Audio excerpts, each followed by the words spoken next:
नमस्कार, मैं हूं शिरीष मिश्रा। छत्तीसगढ़ की बात में आप सभी का स्वागत है। केंद्र और राज्य सरकार अधिकारों को लेकर एक बार फिर मुख्यमंत्री भूपेश बघेल ने केंद्र सरकार पर हमला बोला है। केंद्र के प्रस्तावित विद्युत संशोधन बिल पर मुख्यमंत्री ने केंद्रीय ऊर्जा मंत्री को पत्र लिखकर संशोधन बिल को फिलहाल स्थगित रखने का आग्रह किया है। केंद्र को लिखे पत्र में सीएम ने विरोध जताते हुए कहा है कि विद्युत संशोधन बिल से राज्य के अधिकारों का हनन होगा, जो संघीय व्यवस्था के विपरीत है। सीएम के पत्र पर प्रदेश बीजेपी भी पलटवार करने से पीछे नहीं रही। विरोध और वार पलटवार के बीच बड़ा सवाल यह है, क्या संशोधित बिल गरीबों, किसानों और आम जनता के खिलाफ है? इस पर चर्चा करेंगे, लेकिन उससे पहले देखेंगे एक रिपोर्ट।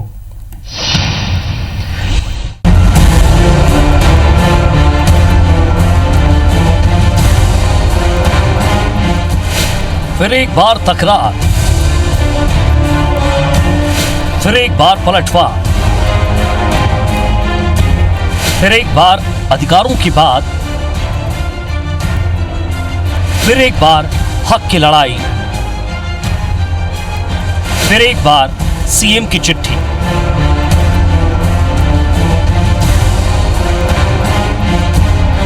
पंद्रह साल बाद छत्तीसगढ़ में भाजपा को धूल चटाकर धुआंधार जीत के साथ कांग्रेस सत्ता में लौटी, मगर केंद्र में मोदी सरकार उतनी ही मजबूती से खड़ी हो गई। लिहाजा पिछले 1.5 सालों में प्रदेश की कांग्रेस सरकार और केंद्र की मोदी सरकार में हर एक मुद्दे को लेकर खींचतान, वाद विवाद और तकरार के साथ तीखी बयानबाजी होती है। ताजा मुद्दा केंद्र के प्रस्तावित विद्युत संशोधन बिल को लेकर है। मुख्यमंत्री भूपेश बघेल ने इसे संघीय व्यवस्था के विरुद्ध बताते हुए केंद्रीय ऊर्जा मंत्री को चिट्ठी लिखी है। साथ ही ये कहा है कि इस संशोधन बिल से राज्य के अधिकारों का हनन होगा। इससे राज्य विद्युत नियामक आयोग अधिकार विहीन हो जाएगा। उन्होंने ये भी कहा कि ये बिल देश के गरीब, किसान और आम जनता के हित में नहीं है। इससे फसलों की उत्पादकता और खाद्यान्न आत्मनिर्भरता पर गलत असर पड़ेगा। विद्युत उपभोग के बारे में भी निर्देश जारी हुए हैं। अभी मंडी एक्ट में संशोधन की भी बात कही गई है। अभी कॉन्ट्रैक्ट फार्मिंग के लिए भी कानून बनाने की बात कही गई है। लेकिन इन सारी सोच के पीछे हमें ऐसा लगता है कि केंद्र सरकार के ध्यान में किसान नहीं है। इधर बीजेपी का कहना है कि मोदी सरकार देश और जनहित में फैसले लेती है, मगर प्रदेश सरकार को हर बात पर आपत्ति होती है और वो केंद्र के हर फैसले पर सरकार को चिट्ठी लिखती है। मुख्यमंत्री जी का चिट्ठी लिखने का एक स्वभाव हो गया है। केंद्र अगर कोई भी फैसला लेगी, वो फैसले का विरोध करना उनके स्वभाव में आ गया है। उसको पढ़ते नहीं है वो। बगैर पढ़े भ्रम कैसे फैलाया जा सकता है? ये कोरोना की लड़ाई हम नहीं जो लड़ रहे हैं, उसको कैसे जो है उसका डाइवर्ट किया जाए, इस ओर मुख्यमंत्री का ध्यान है। सवाल ये भी है, प्रस्तावित विद्युत संशोधन बिल से किसको फायदा होगा? क्या इससे निजीकरण और पूंजीपतियों को बढ़ावा मिलेगा? ऐसे जनता से जुड़े मुद्दों पर कोई भी फैसला लेने से पहले क्या राज्य सरकारों से सामंजस्य कर चर्चा नहीं होनी चाहिए? Bureau report, IBC 24। तो बिजली को लेकर जो नया बवाल शुरू हुआ है केंद्र सरकार और राज्य सरकार के बीच में, उस पर चर्चा के लिए हमारे साथ कांग्रेस के वरिष्ठ नेता राजेंद्र तिवारी जी हैं स्टूडियो से। नमस्कार। श्री चंद्र सुंदरानी जी है, भारतीय जनता पार्टी के नेता हैं। दोनों से हम चर्चा करेंगे। सबसे पहले तिवारी जी, आपसे सवाल जी। मुख्यमंत्री जी ने जो पत्र लिखा है, आपको लगता है कि जो केंद्र सरकार, जैसा कि उन्होंने लिखा है उसमें कि केंद्र सरकार राज्य के अधिकारों का अतिक्रमण कर रही है और एक नए आयोग बनाने की बात की गई है, विद्युत नियामक आयोग की तर्ज पर एक नया आयोग बनाने की बात की गई। और सबसे महत्वपूर्ण बात जो मुख्यमंत्री जी ने लिखी है कि इससे हर किसान को जो 1,000 यूनिट बिजली को कंज्यूम करता है, उसको करीब 7-8 हज़ार रुपये महीने का बिल आएगा, जो उसके लिए संभव नहीं है उसको पे करना। और उससे जो खेती है वो एक लाभकारी काम भी नहीं रह जाएगा और उत्पादकता पर भी असर पड़ेगा और आत्मनिर्भरता के लिए जो देश बढ़ रहा है उस पर भी असर पड़ेगा। तो आपकी पार्टी के केंद्र में लगातार किसान है और भारतीय जनता पार्टी के नेता राजनीति के चलते या जिस भी कारण से इसका उस तरह से विरोध नहीं कर पाते या केंद्र तक अपनी बात नहीं रख पाते, तो निश्चित रूप से आपकी पार्टी को तो फायदा हो ही रहा है। ऐसा है डॉक्टर मिश्र, मैं बड़ी नम्रता से ये कहना चाहूँगा आपसे कि भूपेश बघेल जी बेहद दूरदर्शी नेता हैं, इसलिए नहीं कह रहा हूँ मैं तारीफ कि वो हमारे मुख्यमंत्री हैं, मुख्यमंत्री तो हैं ही, मगर इतने दिनों में मैं खूब पढ़ने का आदी रहता हूं और मैं देखता हूं कि वो किस तरह से दूरदर्शिता से काम लेते हैं। और दूसरी सबसे बड़ी बात यह है कि वो चूंकि धरातल से जुड़े हुए नेता हैं, इसलिए जमीनी स्तर का नेता होने के कारण जमीन से जो लोग जुड़े होते हैं उसके दर्द को समझते हैं। अभी आपने थोड़ी देर के लिए माननीय रविंद्र चौबे जी को बताया, ये जो हमारे कृषि मंत्री हैं ये भी जमीन से जुड़े हुए हैं, तो ये किसानों के दर्द को जानते हैं। इसलिए जो पत्र लिख रहे हैं या जो बात करते हैं, आप देखिएगा कि किसानों की व्यथा पूरी तरह से उभर करके सामने आती है और उसके निराकरण की दिशा में सार्थक प्रयास करते हैं। जो इनके हाथ में है वो तो तत्काल करते हैं कि भाई कर्ज माफी कर दिया, 2500 बोल दी, मगर जो इनके हाथ में नहीं है उसके लिए तो भैया सुनील सोनी चिट्ठी ही लिखेंगे ना कि डंडा लेकर के पहुंच जाए केंद्र सरकार के पास। और आपका ये कहना, अब तो सांसद हो गए, थोड़ा गंभीरता का परिचय दिया करो भाई, कि बिना पढ़े चिट्ठी लिख दिया। वो चिट्ठी का मर्म समझ रहे हैं आप? भूपेश बघेल जी को इस बात का अप्रतिम गौरव हासिल है। हम लोग इस बात से गौरवान्वित होते हैं कि या तो वो नंबर 1 स्थान पर रहते हैं पूरे हिंदुस्तान में मुख्यमंत्रियों की श्रेणी में, या कभी कभी अभी पिछले समय सी वोटर का सर्वे हुआ तो नंबर 2 के स्थान पर आए। इस मामले में वो पहले नंबर पर हैं। और क्या है मामला, डॉक्टर श्रीश मिश्र, मैं उसकी बानगी देना चाहूंगा, उसकी व्याख्या आप, ये ऐसा विषय जिस पे 1 घंटे की बहस करवानी चाहिए। व्याख्या ये है इसकी कि जो नया, एक तो कोरोना का संकट चल रहा है, मगर केंद्र की सरकार इसकी आड़ में अपनी रोजी रोटी सेकना चाह रही है, और उसके पीछे उद्देश्य क्या है मैं उसकी व्याख्या करूंगा, आपको थोड़ा बताना चाहूंगा कि पर्दे के पीछे क्या चल रहा है। कहानी यह है कि जो नया इन्होंने प्रस्तावित किया है विधेयक, जिसको अंग्रेजी में बिल बोलते हैं, वो है कास्ट ऑफ सप्लाई के आधार पर। अब कास्ट ऑफ सप्लाई क्या है कि अगर एक विद्युत उत्पन्न करने वाली कोई संस्था है, चाहे वो प्राइवेट सेक्टर में हो चाहे किसी भी सेक्टर में, ज्यादातर प्राइवेट सेक्टर में, मैं अभी उदाहरण भी दूंगा उसका, तो वो लगाता है कि भाई मेरा थर्मल पावर प्रोजेक्ट है, इतना कोयले का दाम हुआ, इतना टरबाइन चला, इतना खर्च आया, ये कास्ट ऑफ प्रोडक्शन या, और उसके ऊपर फिर वो जोड़ता है अपने बैंक की कितनी किस्त जा रही है, बैंक का कितना ब्याज देना है, मेरी जो कैपिटल लगी है उसका ब्याज कितना होता है, और मेरी कितनी कमाई है। ये आधार पे, वो इस आधार पर रेट तय हो, ये इसमें प्रस्तावित है इस तरह से। मगर भूपेश बघेल जी क्या चाहते हैं कि नहीं, कैपेसिटी टू पे। कैपेसिटी टू पे का मतलब यह है कि जो धारक है, जैसे उन्होंने उदाहरण दिया ना किसानों का, कि जो किसान है उसकी क्षमता जितनी है उतना उसको बिजली का बिल देना चाहिए। हर राज्य की स्थिति अलग अलग है डॉक्टर मिश्र। हमारे यहाँ जो है, आप जानते हैं, आप खुद विद्वान हैं, कि हमारे यहाँ लगभग 45% SC ST के लोग हैं, जिसमें लगभग 95 लाख लोग तो जंगलों में रहते हैं, आदिवासी भाई हैं हमारे। आप उनसे ये अपेक्षा करें कि वो हरियाणा और पंजाब और महाराष्ट्र के लोगों के बराबर बिजली का भुगतान करें, तो ये तो संभव नहीं है। और इसलिए नियामक आयोग का जो गठन हमारे यहां हुआ है, उसके पीछे उद्देश्य यही रहा है कि हम अपने यहां के किसानों की, अपने यहां के गरीबों की, अपने यहां के कामगार लोगों की आर्थिक परिस्थिति का अवलोकन करें और उसके बाद में उनको सुविधा दें। जैसे अभी 1000 यूनिट की बात की मुख्यमंत्री जी ने, कि वो 7000 से लेकर के 8000 तक का बिल एक किसान के यहां जब वो खेती करने निकलेगा तो आएगा। तो ये तो बहुत ज्यादा है।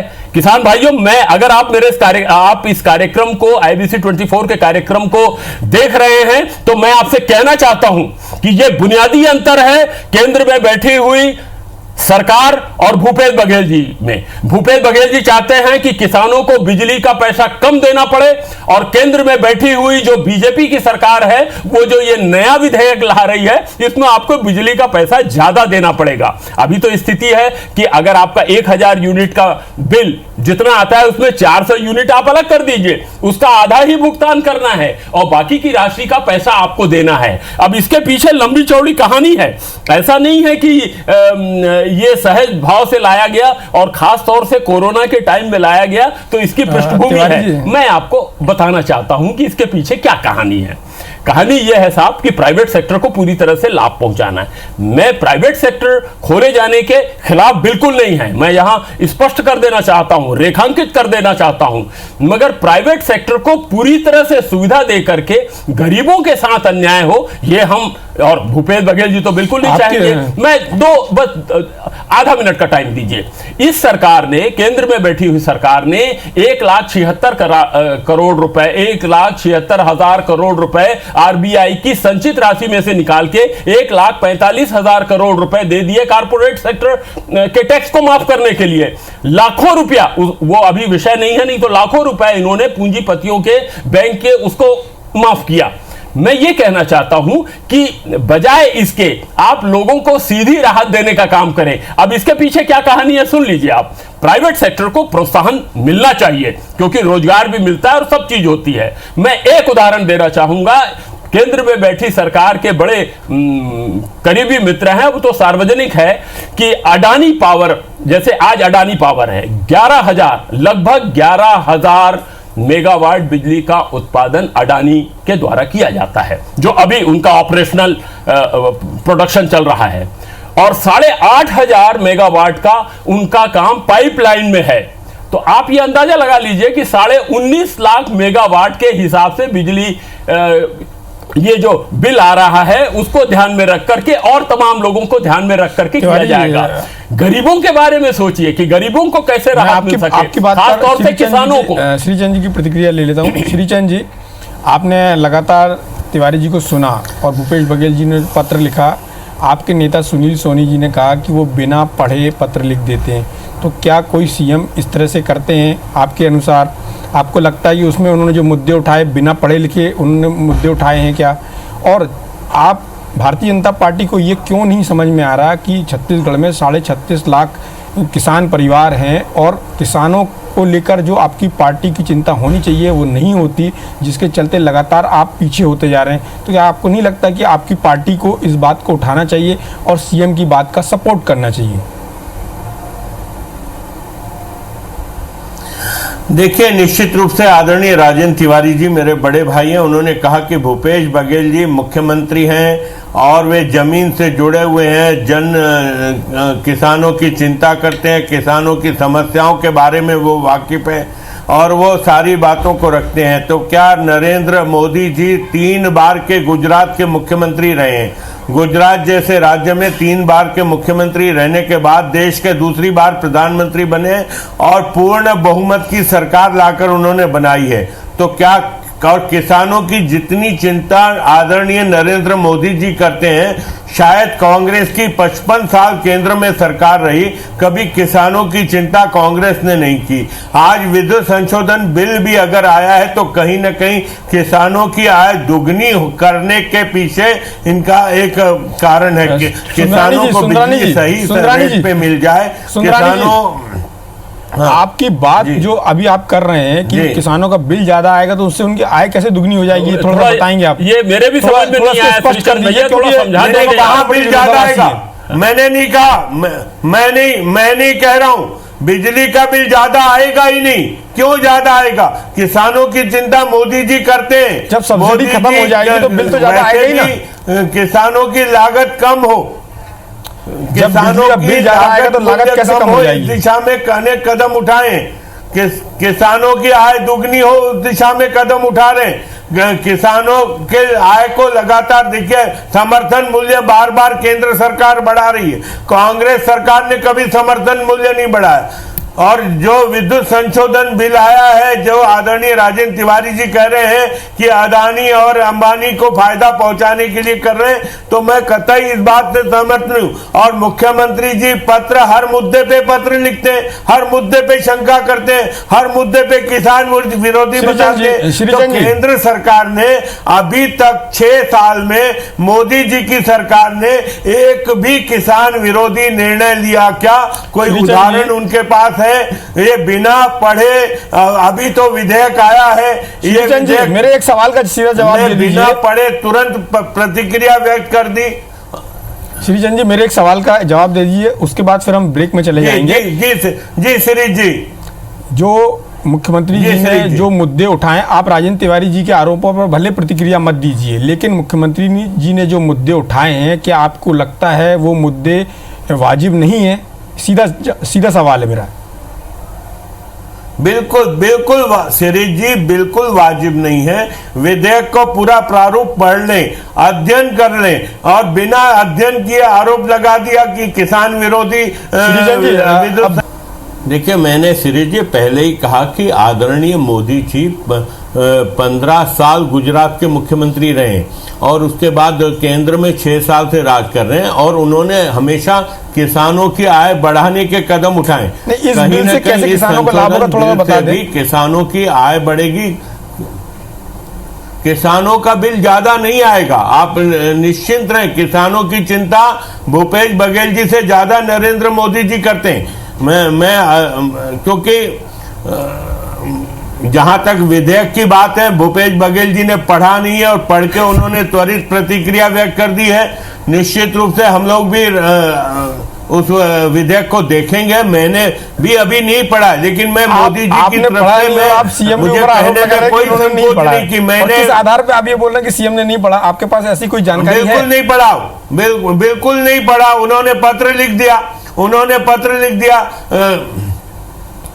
मैं आपको दावे के साथ कह सकता हूं, किसानों को राहत देने वाला ही कदम साबित होगा। श्रीचंद जी, निश्चित रूप से एक सवाल, क्या आपको लगता है कि भारतीय जनता पार्टी, खासतौर पर उसकी छत्तीसगढ़ इकाई, किसानों के हित में जितनी दमदारी से खड़ा होना चाहिए उतनी खड़ी हुई दिखती है? पहला सवाल। और दूसरा, क्या आप लोग उतनी दमदारी से खड़ा न होकर अपना जो जमीन है उसको धीरे धीरे खोते जा रहे हैं? ऐसा आपको अनुभव होता है क्या?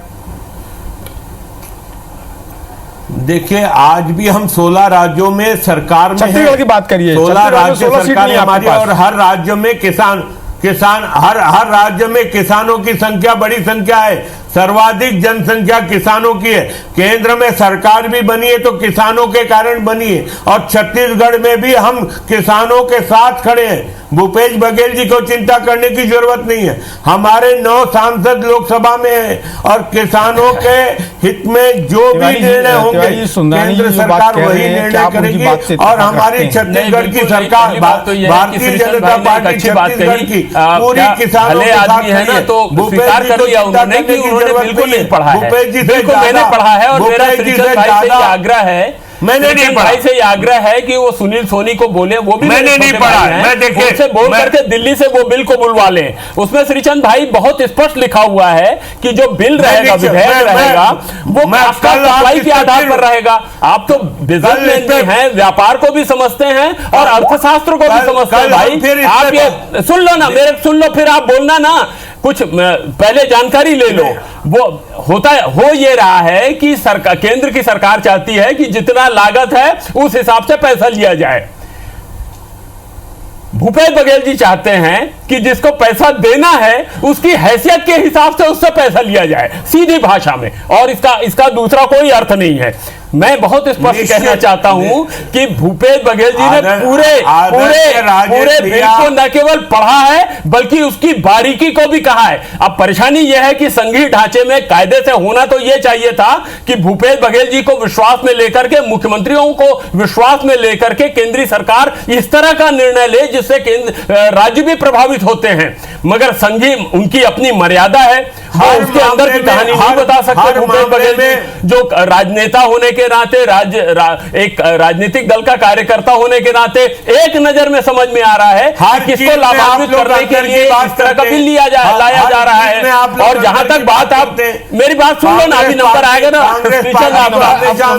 आपका नंबर आएगा, टाइम खत्म हो गया। मैं ये कह रहा हूँ कि फैसला हो, किसानों के हित में हो, और भूपेश बघेल जी ने जो चिंता जाहिर करी है उस पर केंद्र सरकार संज्ञान ले और छत्तीसगढ़ और पूरे देश के किसानों का हित हो। आज की चर्चा में आप दोनों ने भाग लिया, उसके लिए आपका बहुत बहुत धन्यवाद। और ये चिट्ठी भी